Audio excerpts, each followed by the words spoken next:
Welcome to Review Central. This is LET General Education Reviewer number 1, featuring questions on English language proficiency. LET English covers study and thinking skills, writing in the discipline, speech, and oral communication, Philippine literature, and master works of the world.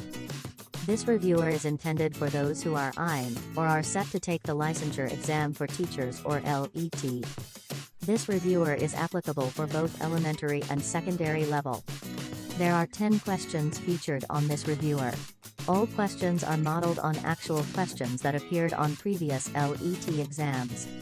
Let's quickly begin.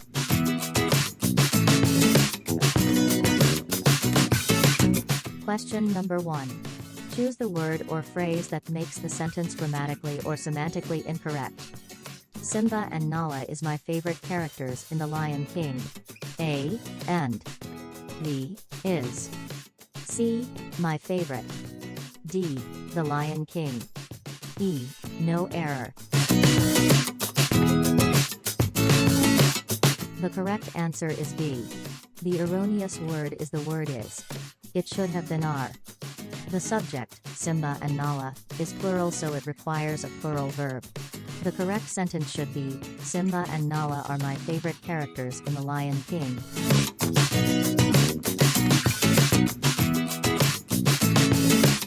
Question number 2. Helen of Troy is the face who launched 1,000 ships. What figure of speech is used in a given sentence? A. Synecdoche. B. Ellipsis. C.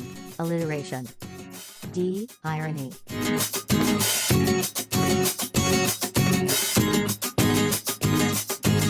The correct answer is A. Synecdoche. Synecdoche is a figure of speech and literary device in which a part of something represents the whole, or it may use a whole to represent a part. Synecdoche may also use larger groups to refer to smaller groups, or vice versa. Ellipsis, also called ellipse, is a figure of speech characterized by the deliberate omission of a word or words that are, however, understood in light of the grammatical context. Alliteration is a figure of speech in which a series of words, usually 2 or more neighboring words, have the same first consonant sound, however, sometimes repetition of sounds occur inside a word. Irony is a contradiction between words and expressions. It confuses the other person about what you said and what you meant. As a figure of speech, irony is characterized by contrast and incongruity between reality and appearance. You will think about the words and their actual meaning.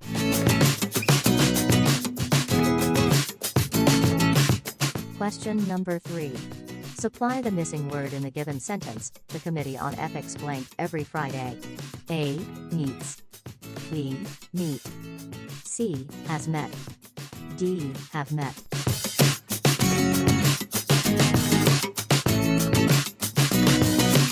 The correct answer is A.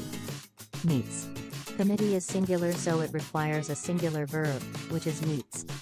The correct sentence is, the Committee on Ethics meets every Friday.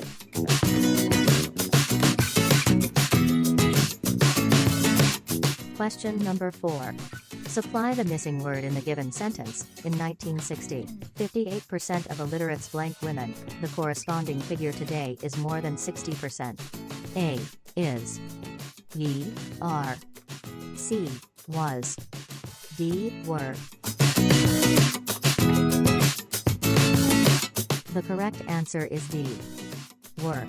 The subject, illiterates, is plural and the sentence is in the past tense, in 1960, so it requires a plural verb in the past tense. The correct sentence is: in 1960, 58% of illiterates were women. The corresponding figure today is more than 60%. Question number 5. Choose the word that makes the sentence grammatically or semantically incorrect. Choose no error if the sentence is correct. Mumps, which are a dangerous disease, can be prevented through vaccination.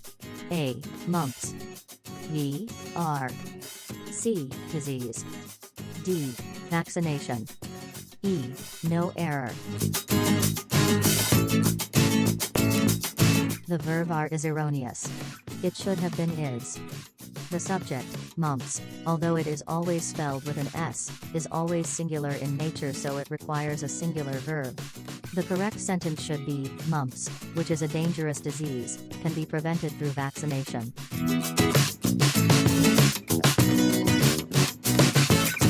Question number 6. Word analogy.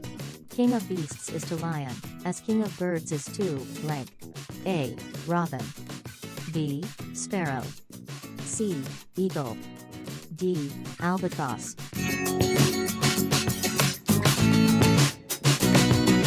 The correct answer is eagle. The lion is often referred to as the king of the beasts, while the eagle is acknowledged as the king of birds. Robins and sparrows are small birds. An albatross is a large oceanic bird with long, narrow wings. Question number 7. English literature. To be or not to be is the beginning of the soliloquy of blank. A. Merchant of Venice. B. Romeo and Juliet.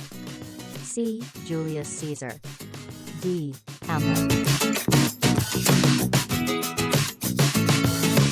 The correct answer is D.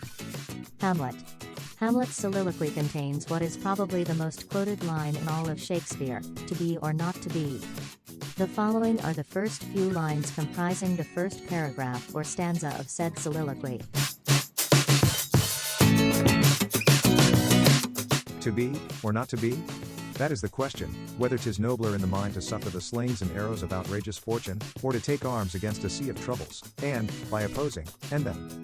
To die, to sleep, no more, and by a sleep to say we end the heartache and the thousand natural shocks that flesh is heir to, 'tis a consummation devoutly to be wished. To die, to sleep. Question number 8. Word analogy. Jewish is to kosher, as blank is to halal. A. Hindu. B. Buddhist. C. Christian. D. Muslim. The correct answer is D. Muslim. Kosher is a term used to describe food that complies with the strict dietary standards of traditional Jewish law. On the other hand, halal is an Arabic word meaning lawful or permitted.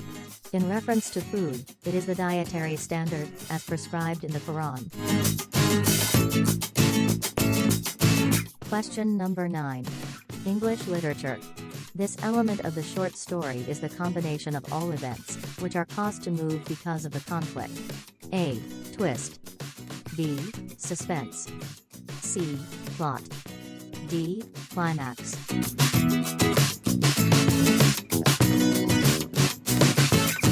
The correct answer is C. Plot. A twist, or plot twist, is a literary technique that introduces a radical change in the direction or expected outcome of the plot in a work of fiction. In literature, suspense is an uneasy feeling that a reader gets when they don't know what is going to happen next. The plot, which is the correct answer for this question, is a literary term used to describe the events that make up a story, or the main part of a story. These events relate to each other in a pattern or a sequence. The climax of the story is when the conflict of the plot is resolved. It is often the most exciting part of the story. Question number 10. In one of his poems, the Filipino author R. Zulueta da Costa said that the Filipinos are like the Molave. What figure of speech was used? A. Simile. B. Metaphor. C. Hyperbole. D. Personification. The correct answer is A. Simile. A simile is a figure of speech that makes a comparison, showing similarities between two different things. Unlike a metaphor, a simile draws resemblance with the help of the words like or as. Therefore, it is a direct comparison. Hyperbole is an intentional exaggeration for emphasis or comic effect. Hyperbole is common in love poetry, in which it is used to convey the lover's intense admiration for his beloved. Balaclava extensively used hyperbole in Florante Laura. Personification is a figure of speech in which human characteristics are attributed to an abstract quality, animal or inanimate object.